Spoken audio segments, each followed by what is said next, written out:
너 내 재산을 노리는 거였어? 정하윤의 날카로운 질문에 유서연의 얼굴이 순간 굳었습니다. 병실 안에는 무거운 침묵만이 흘렀죠. 창밖으로는 석양이 붉게 물들고 있었어요. 하윤은 침대에 반쯤 기대 앉아 서연을 날카롭게 응시했습니다. 말기암 판정을 받은 지 2달, 이제는 죽음을 기다리는 시간뿐인 그의 눈빛은 여전히 예리했죠. 그게 무슨 말씀이세요?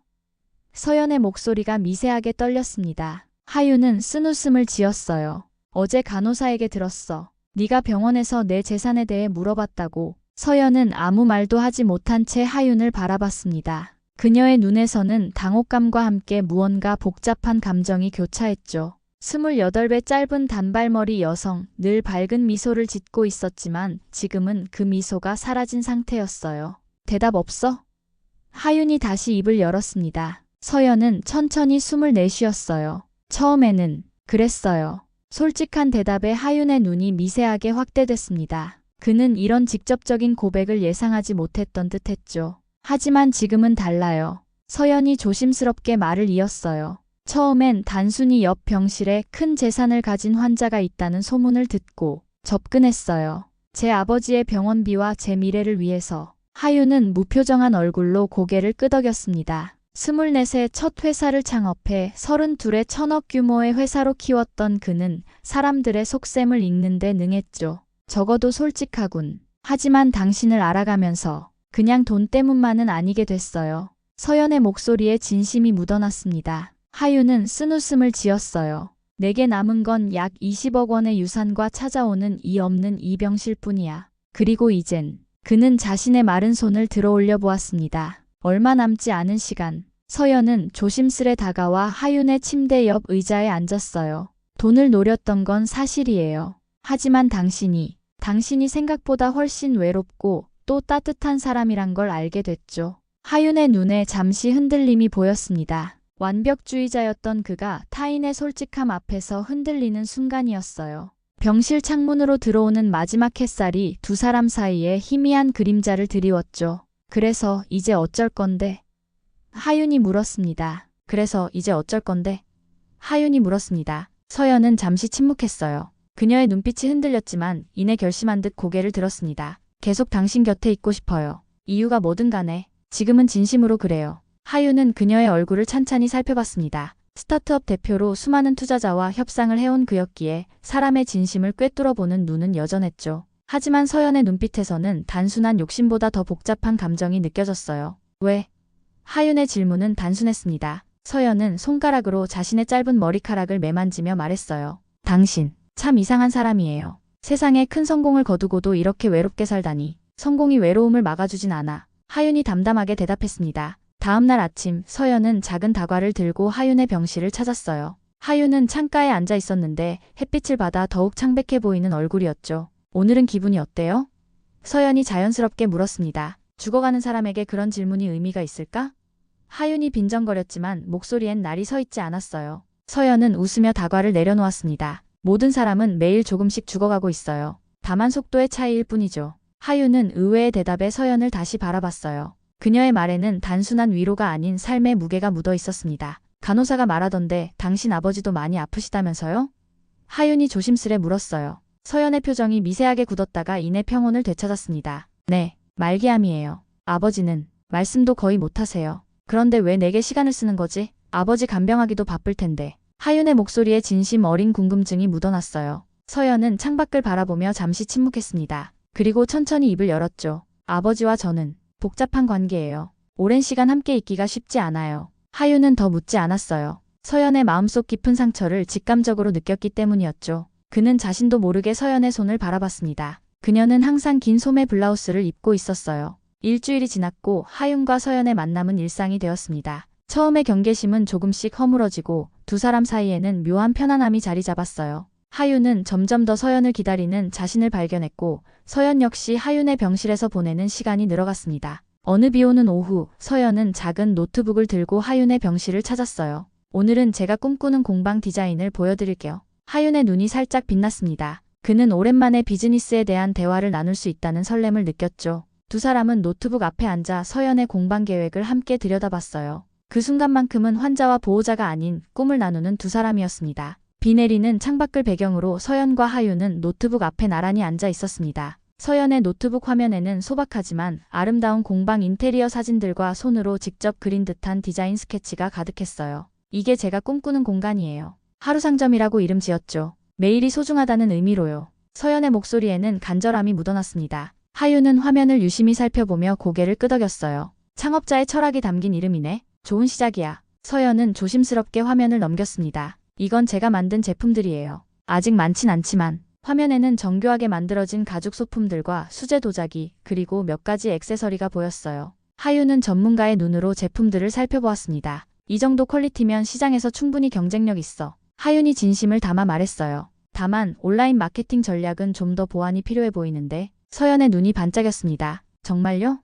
제가 가장 걱정하던 부분인데 하윤은 오랜만에 자신의 전문 분야에 대해 이야기하는 즐거움을 느꼈어요. 그는 서연에게 디지털 마케팅의 기본부터 소셜미디어 활용법, 고객 데이터 분석까지 자세히 설명해 주었습니다. 서연은 눈을 반짝이며 그의 말 한마디도 놓치지 않으려는 듯 열심히 메모했죠. 당신 정말 대단한 사람이네요. 서연이 감탄했어요. 이런 지식을 그냥 나눠주시다니. 하윤은 쓴웃음을 지었습니다. 어차피 내가 가져갈 수 없는 것들이니까. 그 말에 병실 안의 공기가 무거워졌어요. 잠시 침묵이 흐르다가 서연이 조심스레 물었습니다. 하윤 씨는 정말 아무도 없나요? 가족이나 친구도요? 하윤은 창밖의 빗방울을 바라보며 천천히 대답했어요. 부모님은 일찍 돌아가셨고 형제도 없어. 친구라 부를 만한 사람들은 대부분 비즈니스 관계였지. 외롭지 않으세요?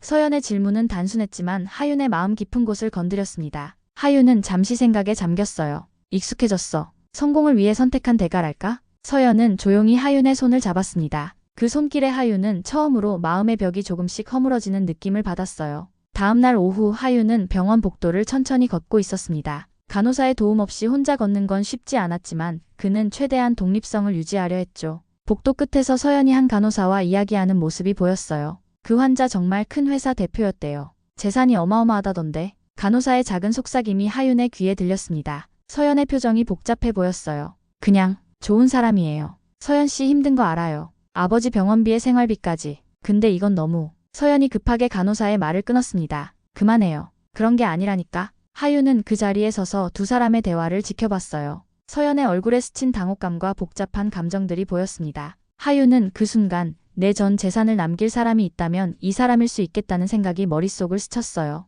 서연이 처음에는 돈을 목적으로 다가왔을지 몰라도 지금은 그 이상의 무언가가 있다고 느꼈습니다. 하윤은 자신의 병실로 돌아오는 길에 복잡한 감정에 휩싸였습니다. 서연이 처음에 돈을 목적으로 접근했다는 사실은 알고 있었지만 방금 본 그녀의 당혹감과 복잡한 표정은 단순한 계산만으로는 설명되지 않았어요. 하윤은 침대에 누워 천장을 바라보며 생각에 잠겼습니다. 그날 저녁 서연은 평소보다 조금 늦게 하윤의 병실을 찾았어요. 그녀의 표정에는 어딘가 무거운 그림자가 드리워져 있었습니다. 무슨 일 있어?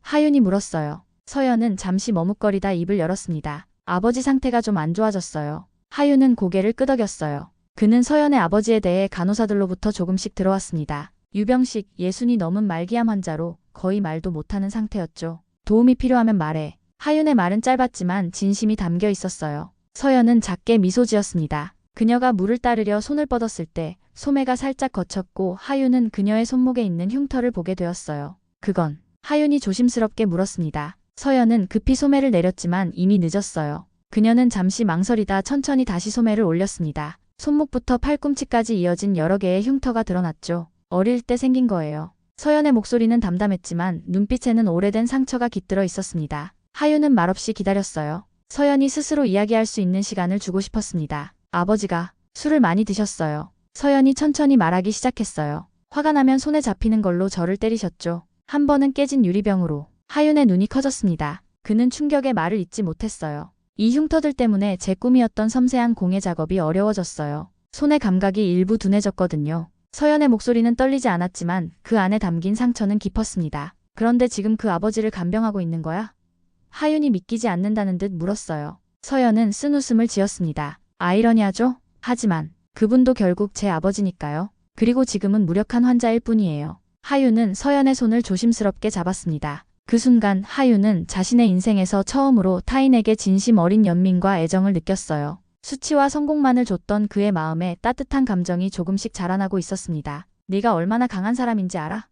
하윤이 진심을 담아 말했어요. 서연의 눈에 눈물이 고였습니다. 그녀는 오랜 시간 혼자 견뎌왔던 것 같았어요. 하윤은 그날 밤 처음으로 유산 정리에 대해 진지하게 생각했습니다. 홀로 남은 20억, 그가 죽은 후 이 돈은 어디로 가야 할까? 아무런 의미 없이 국가에 귀속되는 것보다는 서연처럼 삶의 무게를 견디며 자신의 꿈을 향해 나아가는 사람에게 도움이 되면 좋겠다는 생각이 들었어요. 다음 날 아침 하윤은 병원 법무팀에 연락을 취했습니다. 유언장 작성을 위한 준비였죠. 하윤은 창밖으로 떠오르는 태양을 바라보며 생각했어요. 자신의 인생은 저물어가고 있지만 어쩌면 다른 누군가의 인생에 새로운 아침을 선물할 수 있을지도 모른다는 희망이 그의 마음을 따뜻하게 채웠습니다. 병원 법무팀의 김 변호사가 하윤의 병실을 찾아왔습니다. 하윤은 그를 맞이하며 침대에 반쯤 일어나 앉았어요. 정 대표님, 오랜만입니다. 건강은 좀 어떠세요? 김 변호사가 공손하게 인사했습니다. 하윤은 쓴 웃음을 지었어요. 죽기 전에 마지막 일을 정리하려고요. 김 변호사는 조용히 서류 가방을 열었습니다. 그는 하윤의 회사 매각 당시에도 법률 자문을 맡았던 사람이었죠. 유언장 작성을 도와드리겠습니다. 어떤 내용으로 준비할까요? 하윤은 잠시 생각에 잠겼어요. 내 재산의 절반은 암 환자 지원 재단에 기부하고 싶어요. 나머지 절반은 그는 잠시 망설였습니다. 유서연이라는 사람에게 남기고 싶습니다. 김 변호사의 눈이 조금 커졌어요. 그분은 옆 병실 환자의 보호자예요. 그녀에게는 꿈이 있습니다. 내 돈이 그 꿈을 이루는데 도움이 되었으면 해요. 김 변호사는 말없이 메모를 했어요. 그의 표정에서는 의문이 읽혔지만 전문가답게 감정을 드러내지 않았습니다. 한 가지 조건이 있어요. 하윤이 덧붙였습니다. 내가 사망한 지 1년 후에 그녀에게 전달되었으면 합니다. 그리고 그 전까지는 이 사실을 그녀에게 알리지 말아주세요. 김 변호사는 고개를 끄덕였어요. 네, 모든 내용을 문서화하여 내일 다시 가져오겠습니다. 김 변호사가 떠난 후 하윤은 창밖을 바라보며 자신의 결정에 대해 생각했습니다. 그가 서연을 완전히 신뢰하는 것은 아니었어요. 하지만 그녀의 상처와 꿈, 그리고 그녀가 보여준 진심이 하윤의 마음을 움직였습니다. 1년의 유예 기간은 하윤 자신을 위한 것이자 서연을 위한 시간이기도 했죠. 그녀가 진정으로 원하는 것이 무엇인지 스스로 깨닫기를 바라는 마음이었습니다. 그날 오후 서연이 병실을 찾아왔어요. 그녀는 평소보다 조금 지쳐 보였습니다. 아버지 상태가 안 좋으세요? 하윤이 물었어요. 서연은 고개를 끄덕였습니다. 의사 선생님께서 시간이 얼마 남지 않았다고 하셨어요. 힘들겠네. 하윤의 말은 짧았지만 그 안에는 깊은 공감이 담겨 있었어요. 서연은 갑자기 하윤을 똑바로 바라봤습니다. 하윤 씨, 제가 궁금한 게 있어요. 뭔데? 왜 저에게 이렇게 잘해주세요? 처음엔 돈 때문에 접근했던 저에게. 하윤은 잠시 말을 고르다가 솔직하게 대답했어요. 내가 보여준 상처와 꿈이 나를 움직였어. 그리고 난 이제 얼마 남지 않은 시간 동안 진짜 사람의 온기를 느끼고 싶었나 봐. 서연의 눈에 눈물이 고였습니다. 저도 처음엔 단순히 돈 때문이었지만 지금은 당신이 소중해요. 두 사람 사이에 침묵이 흘렀어요. 그것은 불편한 침묵이 아니라 서로의 진심이 오가는 따뜻한 침묵이었습니다. 며칠 후 김 변호사가 유언장 초안을 들고 왔어요. 하윤은 그 문서에 서명하며 묘한 평온함을 느꼈습니다. 그날 저녁 서연이 병실에 들어섰을 때 하윤은 그녀를 새로운 시선으로 바라봤어요. 서연아, 내가 널 도울 수 있는 방법을 생각해봤어. 하윤이 조심스럽게 말을 꺼냈습니다. 서연은 의아한 표정을 지었어요. 무슨 말씀이세요? 내 공방 계획, 내가 조언자 역할을 해줄 수 있을 것 같아. 비즈니스 경험이 있으니까. 서연의 얼굴이 밝아졌다가 이내 어두워졌어요. 하지만 당신의 상황을 생각하면. 하윤은 쓴 웃음을 지었습니다. 죽음이 임박했다고 해서 내 지식과 경험까지 사라지는 건 아니잖아. 서연의 눈에 복잡한 감정이 교차했어요. 그녀의 마음속에서는 이걸 받아도 되나? 라는 의문과 함께 감정과 욕망 사이에 혼란이 시작되고 있었습니다. 다음 날 아침 간병인이 하윤의 병실로 들어왔습니다. 하윤은 창가에 앉아 있었어요. 몸은 점점 쇠약해져 갔지만 그의 눈빛만은 여전히 또렷했죠. 정 선생님, 약 드실 시간이에요. 간병인이 말했습니다. 하윤은 고개를 끄덕이며 약을 받아들었어요. 약을 삼키는 동안 간병인이 조심스럽게 입을 열었습니다. 저, 한 가지 말씀드려도 될까요? 하윤은 의아한 표정으로 그를 바라봤어요. 무슨 일인가요? 간병인은 잠시 망설이다 말했습니다. 옆 병실 보호자 유서연 씨, 조심하셔야 할 것 같아요. 하윤의 눈이 날카로워졌어요. 무슨 말씀이신지? 병원에서 소문이 돌고 있어요. 그분이 돈 많은 환자들에게 접근한다고. 간병인의 목소리는 조심스러웠습니다. 이전에도 비슷한 일이 있었다고 하더라고요. 하윤의 표정이 굳었어요. 그는 아무 말도 하지 않았지만 마음속에 불안감이 피어올랐습니다. 서연이 보여준 상처와 진심이 모두 연기였을까? 그의 머릿속에 의심이 스쳐 지나갔어요. 그날 오후 서연이 평소처럼 하윤의 병실을 찾아왔습니다. 그녀는 밝은 미소를 지으며 들어섰지만 하윤의 차가운 시선에 표정이 굳었어요. 무슨 일 있으세요? 서연이 조심스럽게 물었습니다. 하윤은 그녀를 지켜보며 천천히 말했어요. 서연 씨, 솔직하게 물어볼게. 나 말고 다른 환자들에게도 이런 식으로 접근한 적 있나요? 서연의 얼굴이 순간 창백해졌습니다. 그녀의 눈에 당혹감이 가득했어요. 그게 무슨 말씀이세요? 병원에서 그런 소문이 돈다더군요. 돈 많은 환자들에게 접근한다고. 하윤의 목소리는 차가웠습니다. 서연은 말없이 하윤을 바라봤어요. 그녀의 눈에 눈물이 고이기 시작했죠. 그런 적 없어요. 처음에 당신에게 접근한 건 정말 돈 때문이었어요. 하지만 그건 당신한테 이미 고백한 거잖아요. 하윤은 그녀의 눈빛을 살폈어요. 거짓말인지 아닌지 판단하기 어려웠습니다. 다른 환자들에게는 없어요.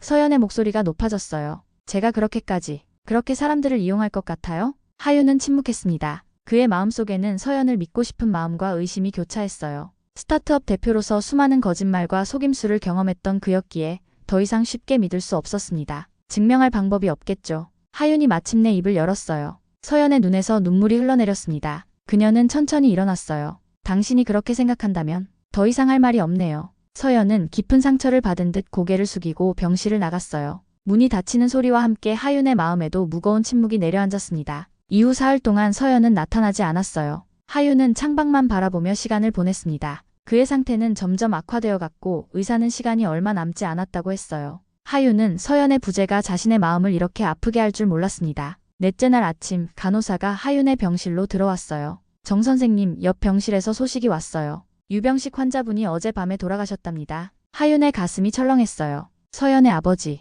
그녀는 지금 어떤 상태일까? 하윤은 자신이 서연을 의심했던 것이 후회되기 시작했습니다. 그녀가 아버지의 임종을 지키는 동안 자신은 그녀를 의심하고 상처 주고 있었던 거였어요. 서연 씨는 어떻게 지내나요?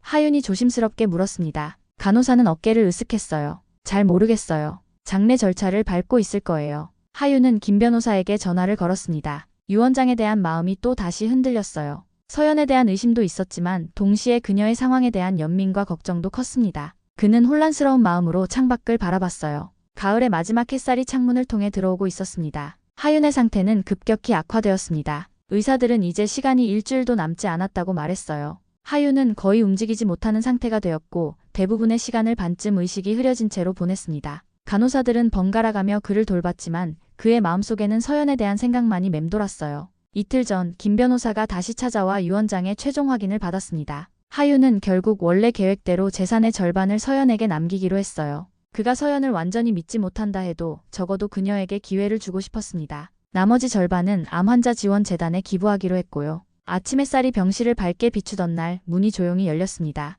하윤은 희미한 의식 속에서 누군가 들어오는 기척을 느꼈어요. 그는 힘겹게 눈을 떴습니다. 서연이었어요. 검은 상복을 입은 그녀는 창백한 얼굴로 하윤의 침대 옆에 조용히 섰습니다. 그녀의 눈은 붉게 충혈되어 있었어요. 왔구나. 하윤의 목소리는 바람처럼 희미했습니다. 서연은 조용히 고개를 끄덕였어요. 아버지가 돌아가셨어요. 들었어. 미안해. 하윤의 말에 진심이 담겨 있었습니다. 서연은 잠시 침묵했어요. 그녀의 눈에는 복잡한 감정이 어려 있었습니다. 하윤 씨, 제가 마지막으로 할 말이 있어요. 하윤은 힘겹게 고개를 끄덕였습니다. 그는 말하기가 점점 더 어려워졌어요. 서연은 작은 가방에서 무언가를 꺼냈어요. 그것은 작은 가죽 지갑이었습니다. 정교하게 만들어진 그 지갑에는 작은 꽃 무늬가 새겨져 있었어요. 제가 직접 만든 거예요. 상처 입은 손으로. 서연이 작은 목소리로 말했습니다. 하윤은 그 지갑을 바라봤어요. 서연의 손길이 느껴지는 정성스러운 작품이었습니다. 이건 선물이에요. 서연이 조심스럽게 지갑을 하윤의 손에 쥐어주었어요.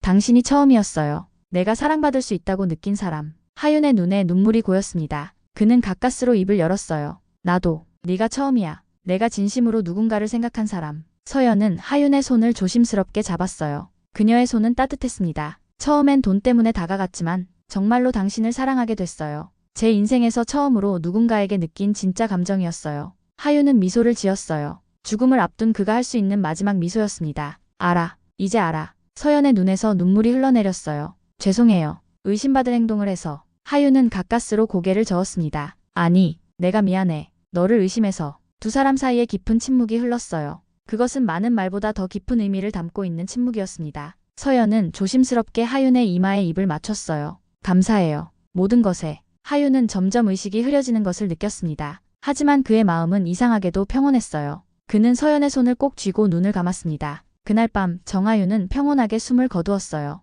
그의 손에는 서연이 만든 작은 가죽 지갑이 꼭 쥐어져 있었습니다. 그의 마지막 순간 얼굴에는 작은 미소가 머물러 있었어요. 다음 날 아침 김 변호사는 하윤의 사망 소식을 듣고 병원을 찾았습니다. 그는 하윤의 유언에 따라 모든 절차를 진행하기 시작했어요. 김 변호사는 또한 하윤이 서연에게 남긴 작은 편지를 발견했습니다. 손떨림이 심해진 상태에서 작성한 듯한 그 편지를 김 변호사는 조용히 봉투에 넣었어요. 하윤의 유언에 따라 그 편지는 1년 후에 서연에게 전달될 예정이었습니다. 1년 후 가을이 깊어가는 오후였습니다. 작은 골목길 끝에 아담한 공방이 자리하고 있었어요. 문 위에는 하윤 상점이라는 간판이 걸려 있었죠. 오래된 벽돌 건물을 개조한 이 공간은 따뜻한 나무 향과 가죽 냄새로 가득했습니다. 서연은 작업대 앞에 앉아 가죽 공예품을 만들고 있었어요. 그녀의 손은 여전히 흉터로 가득했지만 이제 그 손으로 아름다운 작품들을 만들어내고 있었습니다. 공방 벽면에는 그녀가 직접 만든 다양한 가죽 제품들과 도자기가 전시되어 있었어요. 창가에는 작은 컴퓨터가 놓여 있었는데 그곳에서 그녀는 온라인 쇼핑몰도 함께 운영하고 있었습니다.